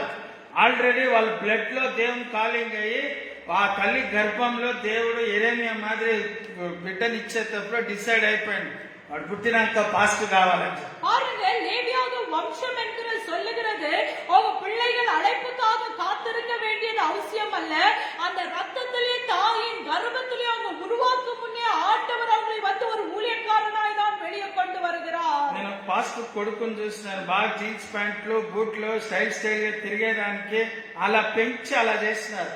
பாருங்க, ஊழியக்கார குடும்பங்களிலே அநேக பிள்ளைகளை பார்த்திருக்கிறேன். நன்றாக உலகத்தின் ஆடம்பரத்தை குறித்து அவங்களை வளர்க்க ஆரம்பிக்கிறார்கள். You are a failure. அந்த இடத்துல நம்ம என்ன ஆகிவிடுவோம் என்றால் நம்ம தோற்று போய் விடுவோம். ఈ బిడ్డలు పైన అభిషేకము, వాళ్ళని నడిపించే విధానము, వాళ్ళ సిలువ భారము మోసేది మనకు సరిగా నేర్పేలే. பாருங்க, நம்ம பிள்ளைகளுக்கு நம்ம சிலுவையை சுமக்க நம்ம கற்றுக் கொடுக்க வேண்டும். సో ఆ రీతిగా ఇప్పుడు రెబెకా పాస్టమ్మ మీద ఒక గొప్ప అభిషేకం అనేది వచ్చింది. பாருங்க, ரெபேக்கா பாஸ்டம்மா மேல ஒரு புதிதா தேவனுடைய வல்லமை அவங்க மேல் கடந்து வந்தது. సో ఏం జరిగింది ఏం అవుతుందని కాదు, என்ன நடந்தது என்ன நடக்க போகிறது என்று அல்ல, యేసు క్రీస్తు గురించి ఈ పాండమిక్ ఈ ఒక లాక్డౌన్ అంతా క్లియర్ అయినాక ఫెయిత్ సెంట్రల్ చర్చిలో మీ సంఘాలలో మీరు ఎలా సేవ చేయబోతురు, ఏ లెవెల్ కి చేయబోతురు. பாருங்க, இந்த பேண்டமிக் முடிந்த உடனே சபைகள் திறந்த உடனே நடந்த காரியங்களை குறித்து அல்ல, நடக்க போகிறது என்ன, நீங்க ஆண்டவருக்காக என்ன செய்ய போறீங்க, எப்படி நீங்க செய்ய போறீங்க, ஆண்டவருடைய ராஜ்யத்தை எப்படி நீங்க விஸ்தாரப்படுத்த போகிறீர்கள் என்கிறது தான் முக்கியம். మాస్టర్ రెబెకా అమ్మ ఏం చేసిందంటే ఒక ప్రసంగం చేసింది. பாஸ்டர் ரெபேக்கா அம்மா அவர்கள் ஒரு செய்தியை கொடுத்தார்கள். యేసు ప్రభుతో ఎన్ని వేల మంది ఉన్నారు, ஆண்டவராக இயேசு கிறிஸ்துவோடு 7000 ஜனங்கள் ఆ இருந்தார்கள். వేల మంది ఎట్లా 500 అయ్యారు, அந்த ஜனங்கள் எப்படி 5000 மாறினார்கள், ఆ 500 500, ఆ 500 మంది ఎలా 70 మంది మారారు, அந்த 50 பேரா எப்படி மாறினார், 70 பேரா எப்படி மாறினார்கள். పన్న ప్రసంగంతో చొల్లి నిరికిற ఆ 70 మంది మళ్ళా ఎట్లా 12 మంది అయ్యారు, அந்த 70 பேர் எப்படி 12ஆய் மாறினார்கள், ఆ 12 మంది మళ్ళా ముగ్గురుగా ఎలా మారారు, அந்த 12 பேர் எப்படி 3ஆய் மாறினார்கள், ముగ్గురు మందిగా మారారు. 3 பேராய் மாறினார்கள். ఇట్లా చూడండి, సంఘంలో వచ్చి ఆ ఇది చెట్టు పైన ఉండే కోతికి ఉండే ఆత్మ ఉంటది అన్నమాట కొంతమందికి. பாருங்க, சபை என்கிறது சபை எப்படிப்பட்டது என்றால் மரத்தின் மேல் குரங்கு இருக்க பாருங்க, அந்த குரங்குக்குள்ள இருக்கிற ஒரு ஆத்மா ஜனங்களுக்குள்ள இருக்கும். చెట్టు పైన 10 కోతులు ఉండేవి, ஒரு மரத்து மேல 10 குரங்கு இருக்கிறது என்று வைத்துக் கொள்ளுங்க. అది ఒకే చోట ఉంటుంది, அது ஒரே இடத்துல அந்த குரங்கு இருக்குமா, దాన్ని ఉండమని చెప్పండి, அது இருங்க என்று சொல்லுங்க. అదేం చేస్తుంది, அது என்ன செய்யும், ఆ అడవిలో ఉండే అన్ని చెట్ల మీద ఎగురుతుంది. அந்த காட்டுல எத்தனை மரம் இருக்கிறதோ அத்தனை மரத்தின் மேலும் அது போய்கொண்டே எகிரிக்கொண்டே இருக்கும். మొన్న ఒక వీడియో చూసి, நேற்று தினத்துல ஒரு வீடியோவை பார்த்தேன். ఈ చెట్లో మంచి ఫలాలు బాగుంది, ఆ కోతి ఏం చేసిందంటే அந்த செடியில நல்ல பழங்கள் இருந்தது, அந்த மரத்துல அந்த குரங்கு என்ன செய்தது என்றால் ఆ చెట్టు నుంచి ఈ చెట్టుకి ఎగరాలనుకుంది. பாருங்க, அந்த மரத்துல இருந்து அந்த பக்கம் இருக்கிற மரத்துக்கு அது எகர வேண்டும். సెంటర్ లో నది ఉంది, நடுவுல வந்து நதி இருக்கிறது, లోపల మొసలి ఉంది, உள்ள அந்த தண்ணிக்குள்ள ஒரு முதல இருக்கிறது, క్రోకోడైల్. ఇది లోపల ఉండేది దానికి తెలియలే. இந்த crocodile உள்ள இருக்கிறது குரங்குக்கு தெரியல. వాడు ఎవడో భలే వీడియో చేసిండు. அது நல்ல வீடியோவாய் அவன் ఈ எடுத்திருக்கிறான். కోతులకు ఒక అలవాటు అంట. இந்த குரங்குக்கு ஒரு பழக்கம் இருக்கிறது. ఒక్క చెట్టు నుంచి ఒక్క కోతి ఏదైనా ఫస్ట్ కోతి ఎగిరిందంటే பாருங்க, ஒரு மரத்துல இருந்து இன்னொரு மரத்துக்கு ஒரு குரங்கு எகிரினால், పాస్టర్ అమ్మ బాగా గుర్తుపెట్టుకో, ఇవన్నీ తెలుసుకుంటే ఒక్క కోతి ఎగిరిందంటే ஒரு குரங்கு அந்த மரத்துக்கு எகிரினால் అన్ని కోతులు ఒక్కొక్కటిగా ఎగురుతానే ఉంటాయి. அந்த இடத்துல இருக்கிற அத்தனை குரங்குகளும் என்ன செய்யும்? அது பின்பதாக அது எகிரிக்கொண்டே இருக்கும். ఈ చెట్లోనే ఉండవయ్యి. அது அந்த இருக்கிற மரத்திலே அது இருக்காது. ఒక్కటి ఎగిరిందంటే అన్ని ఎగురుతా ఉంటాయి. ஒன்னு எகிர ஆரம்பித்ததால் எல்லாமே எகிர ஆரம்பிக்கும். ఆ నీళ్ళల్లో ఉండే మొసళ్ళకంతా ఒకటే పండగ. பாருங்க, அந்த தண்ணீர்ல இருக்கிற முதலைக்கும் மிகவும் அதுக்கு பண்டிகையா இருக்கிறது. ఫస్ట్ ఒక మొసల రెడీగా వెయిట్ చేస్తా ఉంది. முதல் ஒரு முதலை காத்து கொண்டிருந்தது. కోతి ఎగిరింది. குரங்கு எகிறுகிறது. దీని ఐడియా ఏమే? இதனுடைய ஐடியா என்ன? ఒక ముక్కాలు దూరం దూకేసి ఆ కొంచెం దూరం ఈతాడుకొని పోయేస్తాం. நம்ம வந்து ஒரு முக்கால் அளவுக்கு 3/4 வேக்கு நம்ம குதித்து விட்டு இன்னும் காலுக்கு நம்ம ஸ்விமிங் பண்ணி நம்ம போய்விடலாம். అది కోతి ఐడియా. அது குரங்குடைய ஆலோசனை. ఇది ఈ కోతి నుంచి రాను, ఇది కరెక్ట్ గా నోరు తెరిచి దాన్ని పట్టుకోను. பாருங்க, அந்த குரங்கு அந்தத்துல இருந்து குதிக்கவும் இந்த முதல்ல காத்து கொண்டு அதை பிடிக்கவும். సరే, ఇంకో కోతి అయినా సైలెంట్ ఉందా? இன்னொரு குரங்காவது இங்க பார்த்துட்டு அமைதியா இருக்கிறதா? ముందే చెప్పిన ఒక్క కోతి ఎగిరిందంటే ஒரு குரங்கு எகிரினால் అన్ని కోతులు ఎగిరి. எல்லா குரங்கும் எகிரும். అట్లాగా அப்படியா విశ్వాసీలు சபையில இருக்கிற விசுவாசிகள் వాళ్ళు కొంచెం ఆ కోతికుండే ఆత్మ ఉంది వాళ్ళకి. குரங்குக்கு இருக்கிற அந்த ஆவி அவங்களுக்கு இருக்கிறது. సత్తమావే చూడలే, ఎందుకంటే వాళ్ళు ఎగురుతా ఉంటారు. సో నువ్వు వచ్చేలేదా? నేను వచ్చాను. ఎందుకంటే అది ఇది రెండు కోతులే కదా. நீ வர மாட்டியா, நீயோ வா என்று சொல்வார்கள். సో ఇట్లాంటి కోతుల మధ్యలో సేవ. இப்படிப்பட்டதான குரங்குகள் இருக்கிற இடத்துல கூட நம்ம ஊழியர்கள் செய்ய வேண்டும். నువ్వు అనుకుంటాండేమో మనుషులతో సేవ అని చెప్పి, గొర్రెలతో మేకలతో కాదా చెప్తే వినడానికి. பாருங்க, ஒரு ஆடு அல்ல அதுக்கு சொல்லுகிறதை கேட்கறதுக்கு அவங்க வந்த விசுவாசிகளுக்குள்ள எப்படிப்பட்ட ஆவி இருக்கிறது என்றால் குரங்கை போல ஒரு ஆவி இருக்கிறது. వాళ్ళు గొర్రెలు మేకలు మందగా ఉంటే నీ దగ్గర సైలెంట్ గా ఉంటూ నువ్వు వాక్యం చెప్పొచ్చు. அவங்க உண்மையான ஆடுகளா இருந்தால் மேய்ப்பனோடு கூட சேர்ந்து இருப்பார்கள். அவங்களுக்கு நம்ம சுவிசேஷத்தை வேத வசனங்களை கேட்பார்கள். నువ్వు ఎట్లా చెప్తే అట్లనేకి మేమేం గొర్రెమా, మేమేమన్నా మేకమా, మేము కోతులమే, ఇదో ఎగురుతానని చెప్పి చెక్కునాక జై అని ఈ పక్క నుంచి ఆ పక్కకి ఎగురు.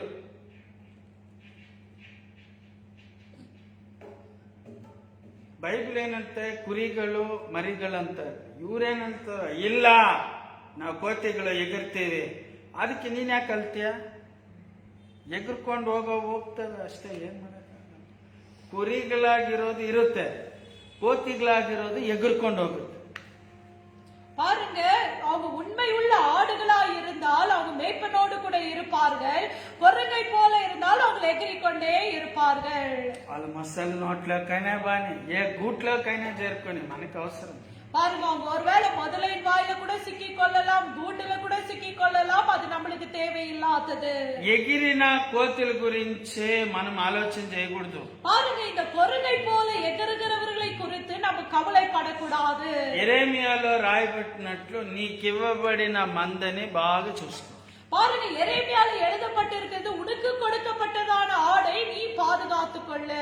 మనం ఏం చేస్తాం? ఓ ఈ కోతి ఎగిరింది, ఈ కోతి అట్టపోయింది, ఆ కోతి ఎట్ట ఎగిరింది, అది ఎట్టైనా ఎగురుకొని ఎట్టైనా బా. பாருங்க, இந்த குரங்கு இங்க போயிருக்கிறது அங்க போயிருக்கிறது என்று எகிரிக்கொண்டிருக்கிற குரங்குகள் எகிரிக்கொண்டே இருக்கும். அது எகிரிக்கொண்டே இருக்கட்டும். నేనేం చెప్తాను? గొర్రెలకు మాత్రమే కాపరి ఉంటాడు, కోతులు కాదు. பாருங்க, குரங்குகளுக்கு மேய்ப்பன் இல்ல, வெறும் ஆடுகளுக்கு தான் மேய்ப்பன் இருக்கிறான். ఆమేన్. హల్లెలూయా. ஹல்லேலூயா. హల్లెలూయా. మనకి ఎంత మంది ఇస్తారు? ஆடுகளுக்கு எவ்வளவு ஆடு ஆண்டவர் கொடுக்கிறாரோ ఆ గొర్రెల్ని మనం బాగా చూస్తాం. அந்த ஆடுகளை நம்ம ஜாக்கிரதையாய் பாதுகாத்துக் கொள்ள வேண்டும். సరే, వాళ్ళు ఎగురుకొని పోతారా? அவங்க எகிரிக்கொண்டு அந்த ஆடுகள் போகிறார்களா? సరే, ఆ కోతిని పట్టుకొని పోయి మనం కూడా ఎగిరితాయా? మనది பாருங்க, அந்த குரங்கை பிடிக்க போய் நம்மளும் எகிரினால் என்ன ஆகும்? అది మొసలి నోట్లోకి తగులుకుని பாருங்க, எகிரின அந்த குரங்கு పాస్టర్ కూడా ఎగిరితే ஊழியக்காரர்கள் கூட எகிறினால் మనమేం కోతులమా ఎగిరేకి? நம்ம என்ன கொருகுகளா நம்ம எகிறுவது? మనం ఎగిరితే ఏమో తెలుసా? நம்ம எகிறினால் என்ன ஆகும் தெரியும்? మనము దాని నోట్లో పోయి తగులుకు. நம்ம கூட அந்த முதலையின் வாயில பிடித்து விடுவோம். దేవుని బిడ్డలారా, ஆண்டவருடைய பிள்ளைகளே, అందుకే దేవుడు చాలా క్లియర్ గా చెప్పాడు, ஆகையால் தான் ஆண்டவர் தெளிவாக சொல்லுகிறார், గొర్రెలను మేపు, பாருங்க, ஆடுகளை மேய்க்க வேண்டும், కోతులను మేపొద్దు. கொருகுகளை மேய்க்க சொல்லல அவர். దేవుని బిడ్డలారా, கர்த்தருடைய பிள்ளைகளே, we have to be these all some pastoral principles. இது என்ன ஒரு டீச்சிங் என்று சொன்னால், பிரின்சிபல் என்று சொன்னால், ஊழியக்காரர்கள் மேய்ப்பருடைய பிரின்சிபல். దేవుని బిడ్డలారా, கர்த்தருடைய பிள்ளைகளே, ఈ రోజు సువార్త పని మనం చేయాలి. இந்த நாளிலே, இந்த கடைசி நாட்களிலே சுவிசேஷத்தின் வேலைகளை நம்ம செய்ய வேண்டும். Our God is a miracle God. நம் தேவன் அதிசயத்தின் தேவன். నెక్స్ట్ ఏమి సువిశేషం ఎట్లా చేయాలి? நீங்க அடுத்ததாக உங்களுடைய வாழ்க்கையில சுவிசேஷத்தை எப்படி எடுத்து உரைப்பீர்கள்? లాక్డౌన్ క్లియర్ అయితేనే ఎంత మందిని ప్రభు రాజ్యంకి మనము ఆయుతం చేయాలి. லாக்டவுன் கிளியர் ஆன உடனே எத்தனை ஜனங்களை நீங்க ஆண்டவருடைய ராஜ்யத்துக்காக ஆயத்தம் பண்ண போகிறீர்கள்? In what way that you can win souls? எப்படி நீங்க ஆத்துமாவை நீங்கள் ஆதாயப்படுத்துவீர்கள்? చేతులెత్తాలి, ஹல்லேலூயா. ప్రేయర్ చేసుకొని இதுக்காக நீங்கள் ஜெபித்துக் கொண்டு మనము సేవలో నెక్స్ట్ లెవెల్ కి పోవాలి. நீங்க ஜெபத்துல காத்திருந்து அடுத்த லெவலுக்கு ஊழியத்துல நீங்க எழுப்பி பிரகாசிக்க வேண்டும். காத்திருந்து பலனடைந்து கழுகு போல எழும்பிடுவாய். காத்திருந்து பலனடைந்து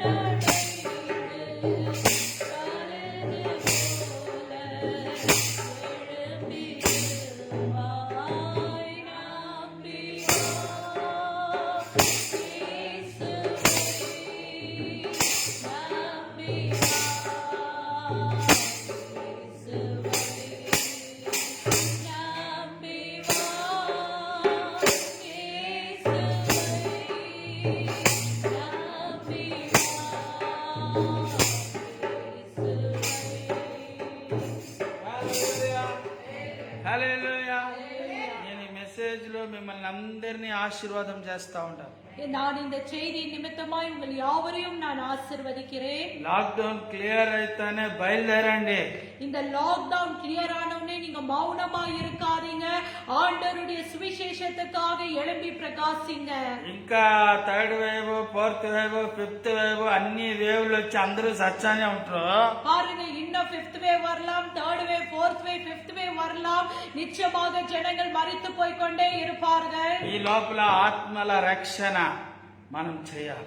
இதுக்கு உள்ளதாக நம்ம என்ன செய்ய வேண்டும்? லாக்டவுன் கிளியர் ஆன உடனே அநேக ஆத்துமாக்களை நம்ம ரட்சிப்புல வழி நடத்த வேண்டும். We are the children of God. நம்ம தேவனுடைய பிள்ளைகளாய் இருக்கிறோம். దేవుడు మనకిచ్చిన పని మనం కరెక్ట్ గా చేస్తాం. ஆண்டவர் நமக்கு கொடுத்திருக்கிற இந்த வேலையை நம்ம செய்து முடிக்க வேண்டும். హల్లెలూయా. ஹல்லேலூயா. యాక్చువల్ ఏం చెప్పిండు యేసు ప్రభు? கல்வாரியில் ஆண்டவராகிய இயேசு கிறிஸ்து என்ன சொன்னார்? It is finished. எல்லாம் முடிந்தது. హల్లెలూయా. ஹல்லேலூயா. ಏನ್ ಅರ್ಥ ಫಿನಿಶ್ ಅಂದ್ರೆ? முடிந்தது என்றால் என்ன அர்த்தம்? ಏನ್ ಎಲ್ಲ ಆಯ್ತು? ಏನಾಯ್ತು? ಎಲ್ಲ சுவிசேஷம். ಎಲ್ಲರೂ ಗುಡ್ ಫ್ರೈಡೆಗೆ ಮೆಸೇಜ್ ಕೊಡ್ತಾರಲ್ಲ, ಏನ್ ಫಿನಿಶ್ ಆಯ್ತು?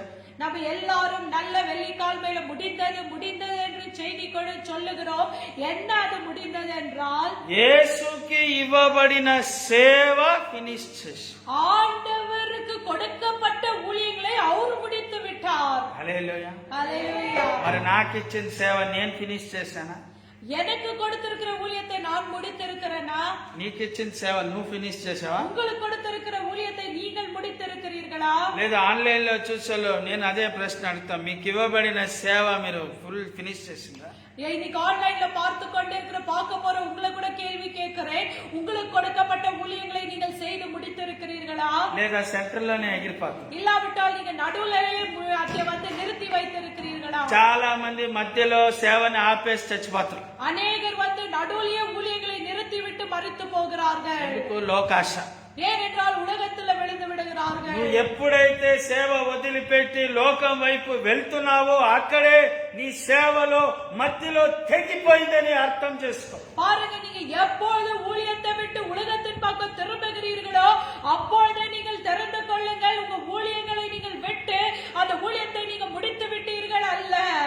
పైన బస్సు పోతా ఉంది. ஒரு மலையின் மேல் பஸ் போய் கொண்டிருக்கிறது. ఆ బస్సులో అందరూ ప్రజలు ఉన్నారు. அந்த பஸ்ல எல்லா ஜனங்களும் இருக்கிறார்கள். డ్రైవర్ ఏం చేయాలా? டிரைவர் என்ன செய்ய வேண்டும்? అది కొండ పైన పోతాను కాబట్టి அது மலையின் மேல் போகிறதுனால కింద చూస్తే 1000 కిలోమీటర్లు, கீழே பார்த்தா Thousands of- 1000 கிலோமீட்டர்ஸ் இருக்கிறது, ఫీట్ ఫీట్ அடி இருக்கிறது. వేల ఇది అడుగులు ఉంది. 1000 feet கிலோமீட்டர் கீழே இருக்கிறது. ఒకవేళ నువ్వు పడితే ముక్కలు ముక్కలైపోతావు. ஒருவேளை அந்த பஸ் விழுந்தா எல்லாரும் மூல மூலையாய் சூர் சூராய் ஆகி விடுவார்கள். డ్రైవర్ ఏం చేయాలి? டிரைவர் என்ன செய்ய வேண்டும்? రోడ్డు చూసుకుంటూ அவர் ரோடை பார்த்து கொண்டு స్టీరింగ్ కరెక్ట్ గా ஸ்டேரிங் கரெக்டாக செய்து బ్రేక్లు అప్లై చేసి பிரேக்குகளை போட்டு స్పీడ్ లిమిట్ చేసి ஸ்பீட் லிமிட் பண்ணி కరెక్ట్ గా తీసుకెళ్లాలి. அவர் கரெக்டாக அந்த மலையை தாண்ட வேண்டும். ఆ పట్టణం ఎక్కడ ఉంది? కొండపైన ఉంది. ఊటీ ఎక్కడ ఉంది? பாருங்க, ஊட்டி எங்க இருக்கிறது? ஒரு மலையின் மேல் இருக்கிறது. కోడైకెనాల్ ఎక్కడ ఉంది? కొండపైన ఉంది. கொடைக்கானல் எங்க இருக்கிறது? மலையின் மேல் இருக்கிறது. ఆ డ్రైవర్ జాగ్రత్త తీసుకెళ్లాలా. அந்த டிரைவர் அந்த மலையின் மேல் ஜாக்கிரதையாய் கொண்டு போக வேண்டும். నేను కొండపైకి నేను లెఫ్ట్ కి పోతానని నువ్వు రోడ్డు నుంచి లెఫ్ట్ కి తిప్పినవంటే பாருங்க, நான் மலை மேல் ரோடின் மேல் போக மாட்டேன், லெஃப்ட்ல போறேன், லெஃப்ட்ல திருப்பினால் ఏమన్నా என்ன ஆகும்? கீழே விழுந்து గుంతలో పడి ముక్కలు పీసులు అయిపోతారు. அந்த பள்ளத்துல விழுந்து அவங்க பீஸ் பீஸாய் ஆகி விடுவார்கள். ఈ సేవ ఎక్కడికి పోవాలో అటు పోతాను స్ట్రైట్. பாருங்க, நீ உங்களுக்கு கொடுக்கப்பட்ட ஊழியத்தை எப்படிப்பட்டது நேராக பார்த்து கொண்டு அந்த ஊழியத்தை செய்து கொண்டே போக வேண்டும். ఎక్కడికి నువ్వు పోవాలా? ఎక్కడ పోయి చేరుకోవాలా? நீங்க ஊழியத்தை செய்து கொண்டே எந்த இடத்துக்கு போக வேண்டும், எங்க சேர வேண்டும் என்று சொல்லி நீங்கள் ஊழியங்களை செய்ய வேண்டும். అది మధ్యలో వదిలిపెట్టి నేను సేవ వదిలిపెట్టి నా లోకాశల్లో వెళ్ళిపోతే అది పడిపోవాల్సింది. பாருங்க, ஊழியத்தை விட்டு விட்டு உலகத்தின் பிரகாரமாய் திரும்பினால் நீங்கள் கீழே விழுந்து விடுவீர்கள். నేనైనా సరే, నువ్వైనా సరే, ఎవరైనా సరే, நானாலும் சரி, நீங்களானாலும் சரி, யாரானாலும் சரி, ఆయన ఇవ్వబడిన పని మనం చేయాలి. அவர் நம்மளுக்கு கொடுத்திருக்கிற ஊழியத்தை நம்ம செய்துதான் ஆக We வேண்டும். have to finish the ministry. நம்ம ஊழியத்தை ஆண்டவர் நம்மளுக்கு கொடுத்த ஊழியத்தை நம்ம முடிக்க வேண்டும். నేను ఇది ఎందుకు చెప్తున్నానంటే మీరు జాగ్రత్త పడండి. ஏன் நான் இதை சொல்லுகிறேன் என்றால் நீங்கள் ஜாக்கிரதையா இருக்க வேண்டும். మినిస్ట్రీలో చాలా కేర్ఫుల్. ஊழியத்துல நம்ம மிகவும் ஜாக்கிரதையா இருக்க வேண்டும். Satan has many thousands of plans to distract you. பாருங்க, ஊழியத்தின் பாதையில பிசாசு அநேக திட்டமிட்டு இருக்கிறான் நம்ம ஊழியங்களை நிறுத்த. విశ్వాసులు కూడా చూడండి, వాళ్ళు ఏం చేస్తారంటే ఎట్నో కట్ట బతకొచ్చలే. பாருங்க, விசுவாசிகள் நம்ம என்ன நினைக்கிறோம், எப்படியாவது நம்ம வாழ்ந்தெல்லாம் விட, ఎప్పుడు ఆ పాస్టర్ చెప్పినట్టే వినాలనా? எப்போதாவது ஊழியக்கார் சொல்லுகிற வார்த்தை தான் கேட்க வேண்டுமா? మనం ఎంజాయ్ చేస్తుంటాం. நம்ம உலகத்துல இருக்கலாம், விடு, என்ஜாய் பண்ணலாம். వాళ్ళకు కూడా ఆత్మరక్షణ ఉందా? பாருங்க, அவங்களுக்கு கூட ஆத்மாவுடைய ரட்சிப்பு வேண்டாமா? ఏం బిడ్డలా? கர்த்தருடைய பிள்ளைகளை The soul should be saved. ஆத்மா ரட்சிக்கப்பட வேண்டும். నేను ఇష్టం వచ్చినట్లు బ్రతుకుతానంటే దేవుని రాజ్యంలో ఎట్టబోతాం? நம்ம விருப்பத்தை போல நம்ம வாழ வேண்டும் என்று நினைத்தால் ஆண்டவருடைய ராஜ்யத்துக்கு நம்ம எப்படி கடந்து போவோம்? We cannot go to the kingdom of God unless you be aware of your life. பாருங்க, தேவனுடைய ராஜ்யத்துக்கு நம்ம லேசாக போக முடியாது. நீங்கள் உங்களுடைய வாழ்க்கை குறித்து ஜாக்கிரதை உள்ளவர்களாய், நீங்கள் அறிந்தவர்களாய் இருக்க வேண்டும். కాబట్టి లాక్డౌన్ అయినాక, పాండమిక్ అయినాక మంచి సేవలు చేయండి. ஆகையால் பிரியமானவர்களே, இந்த பேண்டமிக் முடிந்த உடனே நேரம் கிடைக்கும் போது உங்களுடைய ஊழியங்களை நன்றாக நீங்கள் செய்யுங்கள். హల్లెలూయా. ஹல்லேலூயா. మనసారా ఆశీర్వాదం చేస్తున్నాను. అన్ని చర్చిలు గొప్పదిగా దీవించబడాలి. நான் மனசார எல்லா சபைகளையும் ஆசீர்வதிக்க விரும்புகிறேன். எல்லா விசேஷ விதமான ஆசீர்வாதத்தால் ஆண்டவர் நிரப்ப வேண்டும். విశ్వాసులను కూడా నేను మనసారా ఆశీర్వాదం చేస్తా ఉన్నాను. లాక్డౌన్ అంతా క్లియర్ అయితేనే బాగా ప్రేయర్లకు వచ్చి దేవుని బాగా స్తుతి చేసి చచ్చిపోండి. பாருங்க, விசுவாசிகளை கூட நான் மனசார ஆசீர்வதிக்கிறேன். லாக்டவுன் கிளியர் ஆன உடனே அதிகமாய் தேவனுடைய ஊழியங்களை செய்து ஜெபங்களுக்கு வந்து ஆண்டவருக்குள்ள பலனடைந்து மரித்து போங்க. ఇందులో వచ్చిన దేవుని వాక్యాన్ని బట్టి మత్తయి 28:19 లోకమంతా శిష్యుల్ని చేయండి, లోకమంతా చేయండి, లోకమంతా సువార్త చెప్పండి, లోకంలో అందరికీ బాప్తిసాలు ఇవ్వండి, అందరిని ఆశీర్వదించండి. பாருங்க, ஆண்டவர் நம்மளுக்கு சொன்ன வார்த்தை அதுதான். உலகமெங்கும் போய் சுவிசேஷத்தை சொல்லி பிதா குமாரன் பரிசுத்தாவின் நாமத்தினால் அவங்களுக்கு ஞானஸ்நானம் கொடுங்கள் என்று சொல்லி நம்ம என்ன செய்ய வேண்டும்?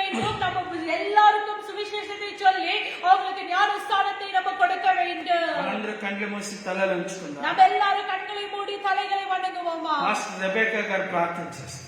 ஆமென். ஸ்தோத்திரம் ஆண்டவரே. இந்த நாளிலே எங்க ஊழியக்காரை மறைத்து ராஜா ஆண்டவரே, இந்த கடைசி நாட்களிலே நோவா பிரசங்கித்தது போல ராஜா ஆண்டவரே, நாங்களும் அழிந்து கொண்டிருக்கிற ஆத்துமாக்களுக்கு ராஜா, இருளில இருக்கிற பிள்ளைகளுக்கு, மரண நிலையில இருக்கிற பிள்ளைகளுக்கு, பாவத்துல இருக்கிற பிள்ளைகளுக்கு ஆண்டவரே, கடினமான உள்ளத்தோடு வாழ்ந்து கொண்டிருக்கிற பிள்ளைகளுக்கு ராஜா, வீடு வீடாய் கடந்து போய் சுவிசேஷங்களை சொல்லவும் ராஜா ஆண்டவரே, இல்லாவிட்டால் எங்களுடைய வாழ்க்கையில நாங்கள் சாட்சிகளா இருந்து சுவிசேஷத்தை எடுத்து உரைக்கவும், சாட்சிகளை எடுத்து உரைக்கவும் ராஜா ஆண்டவரே கர்த்தாவே, நாங்கள் 7 விதமான சுவிசேஷத்தை குறித்து நாங்கள் கேட்டோம் ஆண்டவரே, எப்படி தேவனுடைய சுவிசேஷத்தை வெளிப்படுத்துவது என்று சொல்லி ராஜா ஆண்டவரே, யாருக்கு நீங்க எந்த அபிஷேகத்தை கொடுத்திருக்கிறீரோ ராஜா, பிள்ளைகள் வெறுமையாய் ராஜா, இந்த பேண்டமிக் கிளியர் ஆன உடனே, லாக்டவுன் எல்லாம் கிளியர் ஆன உடனே, அன்லாக் ஆன உடனே யாரும் மௌனமாய் இருக்காதபடி தேர்ட் வே ஃபோர்த் வே வருவதற்கு முன்பதாகவே ராஜா அநேக ஆத்துமாக்களுக்கு சுவிசேஷங்களை எடுத்து நாங்கள் உரைத்து ராஜா, பிதா குமாரன் பரிசுத்த நாமத்தினாலே நாங்கள் ஞானஸ்நானம் கொடுத்து உடைய வருகைக்கு ஒரு ஜெயம் கொடுத்து ஆயத்தம் பண்ண ஆண்டவரே, சபையை எடுத்து பயன்படுத்துங்க, விசுவாசிகளை எடுத்து பயன்படுத்துங்க ராஜா, நாங்கள் மௌனமாய் இருந்து வெறுமையாய் இருக்காதபடி ராஜா ஆண்டவரே, எங்களை எடுத்து நீங்க பயன்படுத்துவீராக ராஜா. என் இயேசுவா, நீங்க கர்த்தாவே உலகத்துல எல்லா வேலைகளையும் முடித்து நீங்கள் மறைத்து பண்ணி ராஜா, நாங்கள் கூட ராஜா மரணம் சந்திக்கிறதுக்கு முன்பதாக எங்களுக்கு கொடுக்கப்பட்ட இந்த வேலையை நாங்கள் முடித்து மறைத்து போக கிருபை தாங்க ஆண்டவரே. ஒவ்வொருத்தரையும் எடுத்து பயன்படுத்துங்க. ஆத்துமா பாரத்தை எங்களுக்கு தாங்கப்பா, ஆத்துமா பாரத்தை தாங்க ராஜா, சுயத்தை சாகடிங்க ஆண்டவரே, சிலுவையை சுமக்க கிருபை தாங்க ஆண்டவரே, ஒவ்வொருத்தருடைய சுயத்தை சாகடிங்க இயேசுவா, நாங்கள் சிலுவையை சுமக்க கிருபை தாங்க. தேவனுடைய சுவிசேஷத்தை எடுத்து உரைக்க எங்களை எடுத்து பயன்படுத்துங்க, அபிஷேகிங்க ஆண்டவரே. இந்த ஆன்லைன்ல பார்க்கிற ஒவ்வொரு பிள்ளைகளும், பார்த்து கொண்டு இருக்கிற பிள்ளைகளை, பார்க்க போற எல்லா தேவனுடைய பிள்ளைகளையும் வல்லமையா எடுத்து ஊழியத்துக்காக பயன்படுத்துங்க. யாரும் மௌனமாய் இருக்காதபடி